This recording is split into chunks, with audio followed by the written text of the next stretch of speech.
दर्शकों, आजकल एक पुस्तक बहुत चर्चा का विषय बनी हुई है जिसका नाम है भविष्य मालिका पुराण, जिसको उड़िया भाषा में अच्युतानंद दास जी ने लिखा और उसको हिंदी भाषा में रूपांतरित किया पंडित श्री काशीनाथ मिश्र जी ने।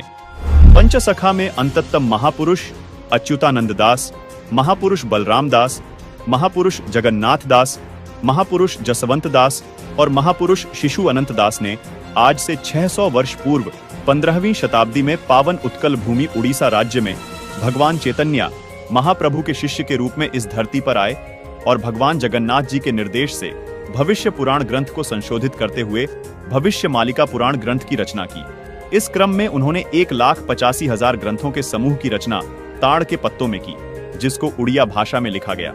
इस ग्रंथ में पंच सखाओं ने कलयुग के अंत में धर्म की स्थिति, भगवान श्री कल्कि जी का धरा अवतरण, धर्म स्थापना, मनुष्य समाज का उद्धार और अनंत युग तक की भगवान की लीलाओं का वर्णन विस्तार पूर्वक किया है। भविष्य मालिका में लिखी हुई प्रत्येक बात पत्थर की गाढ़ है। ये हमेशा सच साबित हुई है, जैसे कि भारत में मुगलों का अत्याचार, अंग्रेजों की गुलामी, स्वतंत्रता संग्राम की घटनाएं, स्वतंत्रता संग्राम सेनानियों का वर्णन, भारत देश का टूटकर आजाद होना, पाकिस्तान, बांग्लादेश, श्रीलंका, बर्मा देश का निर्माण, प्रथम विश्व युद्ध, द्वितीय विश्व युद्ध, अज्ञात रोग और महामारी आना आदि आदि, ये सभी घटनाएं घटित हो चुकी हैं। भविष्य मालिका पुराण के प्रस्तावना पृष्ठ पर लिखा है कि कलयुग का अंत हो चुका है। शास्त्रीय धारा एवं मनुस्मृति के आधार पर 4 युग का ही समय देखने को मिलता है। उन युगों के नाम हैं: पहला सतयुग, दूसरा त्रेता युग, तीसरा द्वापर युग और चौथा कलयुग। इन 4 युगों के बाद एक गुप्त युग भी आता है जिसको अनंत युग या आद्य सतयुग कहते हैं। इस पुस्तक में बेहद हैरान करने वाली बातें लिखी हैं। भविष्य मालिका पुराण के अनुसार सन 2032 से पूर्व संपूर्ण विश्व में सभी धर्मों और पंथों का पुनर्गठन होकर सारे विश्व में केवल सत्य सनातन धर्म प्रतिष्ठित होगा। दर्शकों, आपको बता दें कि संत अच्युतानंद जी महाराज सहित 5 पंचसखा परमात्मा कबीर जी के समकालीन रहे हैं। 1480 से 1518 तक इन महापुरुषों का जीवन काल कबीर परमात्मा के समकालीन रहा। इसी दौरान कबीर परमात्मा जी ने भी ये बातें कही थी। आइए आपको कबीर परमात्मा द्वारा कही गई बातों और भविष्य मालिका पुराण में कही गई बातों में समानता की एक झलक दिखाते हैं। कबीर सागर और भविष्य मालिका पुराण दोनों को लगभग 600 वर्ष पहले लिपिबद्ध किया गया था। कबीर सागर के स्वसंवेद बोध अध्याय में कबीर परमात्मा ने कहा है कि 5 सहस और 500 जब कलयुग बीत जाए, महापुरुष फरमान तब जग तारण को आए। कबीर परमात्मा ने कहा था कि जब कलयुग लगभग 5505 वर्ष बीत जाएगा, तब वो महापुरुष दुनिया का उद्धार करने के लिए आएगा। दर्शकों, कबीर सागर के बोध सागर अध्याय में लिखा है कि 5505 तब ये शब्द होगा सांचा। यही बात भविष्य मालिका पुराण में लिखी है। देखिए, इसमें लिखा है कलयुग 5000 साल पूर्ण होगा, तब भक्त और भगवान की लीला का प्रकाश होगा। वहीं कबीर परमात्मा ने कबीर सागर में अपनी वाणी में कहा है कि यथा सरित गण आप ही मिले सिंधु में धाये, सत्य सुकृत के मध्य तिमि सभी पंथ समाये। यहां कबीर साहिब जी ने कहा है कि जिस तरह सब नदियां अंत में समुद्र में समा जाती हैं, इसी प्रकार उस महापुरुष के आने के बाद सब पंथ, सब धर्म एक होकर एक पंथ बन जाएंगे और उस महापुरुष के द्वारा चलाया गया एक पंथ रहेगा जो सत्य सनातन पंथ होगा। यही बात भविष्य मालिका पुराण में लिखी है। लिखा है कि भविष्य मालिका पुराण के अनुसार सन 2032 से पूर्व संपूर्ण विश्व में सभी धर्मों और पंथों का पुनर्गठन होकर सारे विश्व में केवल सत्य सनातन धर्म प्रतिष्ठित होगा। दर्शकों, अब जानना यह है कि आखिर वो महापुरुष कौन है जिसके बारे में कबीर सागर में लिखा है। जो जग तारण को आएगा वो अवतार कौन है जिसके बारे में भविष्य मालिका पुराण में लिखा है कि 2032 से पहले पहले वो महापुरुष सभी धर्मों का पुनर्गठन करके सारे विश्व में सत्य सनातन धर्म को प्रतिष्ठित कर देगा। दर्शकों, अब आपको कबीर सागर के वो गूढ़ रहस्य दिखाने जा रहे हैं जिन्हें जानकर आप दंग रह जाएंगे। कबीर सागर में लिखी हर बात इसलिए भी बहुत विशेष महत्व रखती है क्योंकि इसमें लिखी प्रत्येक वाणी खुद कबीर परमात्मा द्वारा लिपिबद्ध करवाई गई है। दर्शकों, भविष्य मालिका पुराण में जिस महापुरुष द्वारा सभी धर्मों को एक करके आदि सनातन धर्म को पुनः प्रतिष्ठित होने की बात कही गई है, वो महापुरुष कौन है, उसके आने के समय की जानकारी भी कबीर सागर में लिखी है। दर्शकों, जैसा कि आपने भविष्य मालिका पुराण में देखा कि कलयुग के 5000 वर्ष बीत जाने के बाद भगवान और भक्त की लीला का प्रकाश होगा। जिस महापुरुष का जिक्र भविष्य मालिका पुराण में है, उस महापुरुष का कबीर सागर में स्पष्ट वर्णन देखने को मिलता है तथा उस महापुरुष की पहचान भी बताई है। आइए अब आपको कबीर सागर में दिखाते हैं। दर्शकों, कबीर सागर में बोध सागर के स्वसंवेद बोध पृष्ठ 121 पर लिखा है, चौथा युग जब कलयुग आई, तब हम अपनो अंश पठाई। काल फंद छूटे नर लोई, सकल सृष्टि प्रमाणिक हुई। घर घर देखो बोध विचारा, सतनाम सब ठोर उचारा। 5505 तब ये वचन होगा सांचा। कलयुग बीत जाए जब एता, सब जीव परम पुरुष पद चेता।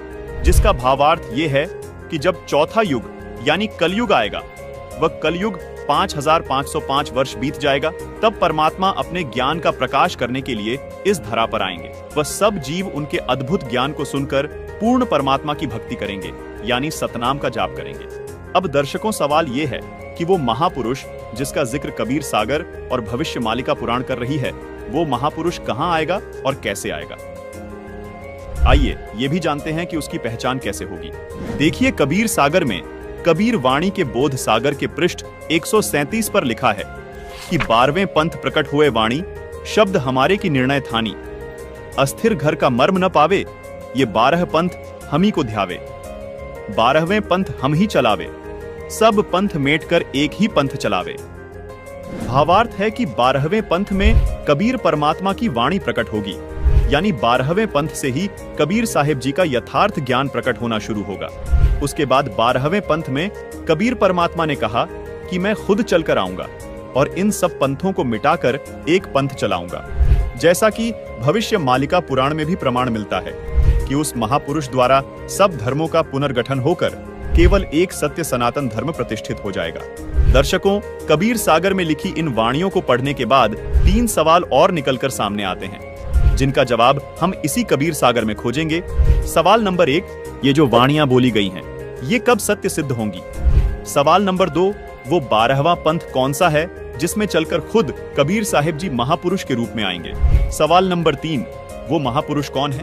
पहला सवाल था, ये वाणियां कब सत्य सिद्ध होंगी? इसका जवाब कबीर सागर में कबीर वाणी के बोध सागर के पृष्ठ 137 पर लिखा है। देखिए, 5505 तब ये शब्द होगा सांचा। मतलब कलयुग के 5505 वर्ष बीत जाने के बाद ये वचन सत्य सिद्ध होंगे। आइए अब देखते हैं कलयुग के 5505 वर्ष कब पूरे होते हैं। कलयुग 4,32,000 वर्ष का होता है। तो अब हमें देखना यह है कि आज कलयुग कितना बीत चुका है और कलयुग के 5505 वर्ष कब पूरे होते हैं, क्योंकि कबीर साहिब जी ने भी कलयुग 5505 वर्ष बीतने को विशेष बताया है। दर्शकों, कबीर सागर में बोध सागर के स्वसंवेद बोध पृष्ठ 121 पर लिखा है, चौथा युग जब कलयुग आई, तब हम अपनो अंश पठाई। काल फंद छूटे नर लोई, सकल सृष्टि प्रमाणिक हुई। घर घर देखो बोध विचारा, सतनाम सब ठोर उचारा। 5505 तब ये वचन होगा सांचा। कलयुग बीत जाए जब एता, सब जीव परम पुरुष पद चेता। अब आपको 2 पवित्र पुस्तकों से प्रमाणित करते हैं कि कलयुग के 5505 वर्ष कब पूरे हुए। दर्शकों, आपको यहां हम याद दिलाना चाहेंगे कि इन दोनों पुस्तकों को आदरणीय शंकराचार्य जी व पूरा हिंदू समाज प्रमाणित मानता है। पहली पुस्तक का नाम है ज्योतिर्मय ज्योतिर्मठ, जिसके संपादक, लेखक एवं संकलन करता है विष्णु दत्त शर्मा, और दूसरी पुस्तक का नाम है हिमालय तीर्थ, जिसके प्रकाशक है रणजू चक्रवर्ती। आदि शंकराचार्य की जीवनी पुस्तक में लिखा है कि आदि शंकराचार्य जी का जन्म ईशा जी से 508 वर्ष पहले हुआ था। फिर पुस्तक हिमालय तीर्थ में भविष्यवाणी की है, जो आदि शंकराचार्य जी के जन्म से पहले की है। कहा है कि आदि शंकराचार्य जी का जन्म कलयुग के 3000 वर्ष बीत जाने के बाद होगा। अब गणित की रीति से जांच करके देखते हैं कि वर्तमान में यानी सन 2024 में कलयुग कितना बीत चुका है। आदि शंकराचार्य जी का जन्म ईशा जी से 508 वर्ष पहले हुआ था। आदि शंकराचार्य की जीवनी पुस्तक के अनुसार शंकराचार्य जी का जन्म हुआ कलयुग 3000 वर्ष बीत जाने पर, मतलब वर्ष 2024 में कलयुग बीत चुका है 3000 जमा 2532 वर्ष, यानी गणित के हिसाब से आज कलयुग 5532 वर्ष बीत चुका है। दर्शकों, अब देखना यह है कि आज 2024 में से कितने वर्ष कम करने पर कलयुग के 5505 वर्ष पूरे होते हैं। मतलब 27 साल पहले कलयुग के 5505 वर्ष पूरे हो चुके थे और साल था 1997। जी हाँ, बिल्कुल, वर्ष 1997 में कलयुग 5505 वर्ष बीत चुका था। हमारा दूसरा सवाल यह था कि कबीर साहिब जी का 12वां पंथ कौन सा है जिसमें कबीर साहिब जी खुद चलकर आएंगे। इसका जवाब भी हमें कबीर सागर में बोध सागर के कबीर चरित्र बोध के पृष्ठ नंबर 1870 पर मिलता है। इस पृष्ठ पर आप देख रहे हैं कि कबीर साहिब जी के 12 पंथों का विवरण है, जिसमें 12वां पंथ गरीबदास जी का पंथ बताया गया है। यानी कबीर साहिब जी द्वारा गरीबदास जी वाले 12वें पंथ में आने की बात कबीर सागर में कही गई है। अब आप सोच रहे होंगे कि ये गरीबदास जी कौन है और इनका जन्म कब हुआ। इसका जवाब भी हमें कबीर सागर में कबीर वाणी के बोध सागर के पेज 136 पर मिलता है। लिखा है कि संवत 1775 हुई। यहाँ 75 गलत प्रिंट हुआ है, ये 74 है, सही वाणी है। संवत 1774 हुई, ता दिन प्रेम प्रकटे जग सोई, यानी जिसके माध्यम से कबीर परमात्मा की वाणी प्रकट होगी उसका जन्म संवत 1774 में होगा। आपको बता दें कि गरीबदास जी का जन्म संवत 1774 में हुआ था। उनके माध्यम से कबीर साहिब जी ने अपना संपूर्ण ज्ञान प्रकट किया। दर्शकों, आप जान चुके हैं कि 12वां पंथ गरीबदास जी महाराज का पंथ है। यहाँ कबीर साहिब जी ने यह भी स्पष्ट किया है कि 12वें पंथ वाले भी मेरी वाणियों को पढ़ेंगे लेकिन समझ नहीं पाएंगे, इस कारण पार नहीं हो पाएंगे, यानी मोक्ष प्राप्त नहीं कर पाएंगे। इसलिए इन 12 पंथों को खत्म करके पूर्ण परमात्मा खुद पूर्ण संत के रूप में 13वां पंथ चलाएंगे, जिससे बिचली पीढ़ी में आने वाली हंस आत्माएं मोक्ष प्राप्त करेंगी। इस बिचली पीढ़ी को ही भविष्य मालिका पुराण में आद्य सतयुग कहा है। कबीर सागर में कबीर वाणी के बोध सागर के पृष्ठ 137 पर लिखा है कि प्रथम चरण कलयुग निर्याना, तब मगहर मांडो मैदाना। यहाँ कबीर परमात्मा ने कहा है कि जब मैं मगहर से सहशरीर सतलोक जाऊंगा, वो कलयुग का प्रथम चरण चल रहा होगा। आइए अब इस वाणी में देखिए। कबीर सागर में कबीर वाणी के बोध सागर के पृष्ठ 137 पर लिखा है कि धर्मदास मेरी लाख दुहाई, मूल शब्द बाहर न जाई। पवित्र ज्ञान तुम जग में भाको, मूल ज्ञान गोई तुम राखो। मूल ज्ञान जो बाहर पढ़ी, बिचली पीढ़ी वंश हंस नहीं तरही। यहाँ बिचली पीढ़ी मतलब कलयुग का दूसरा चरण अथवा बीच वाला चरण है।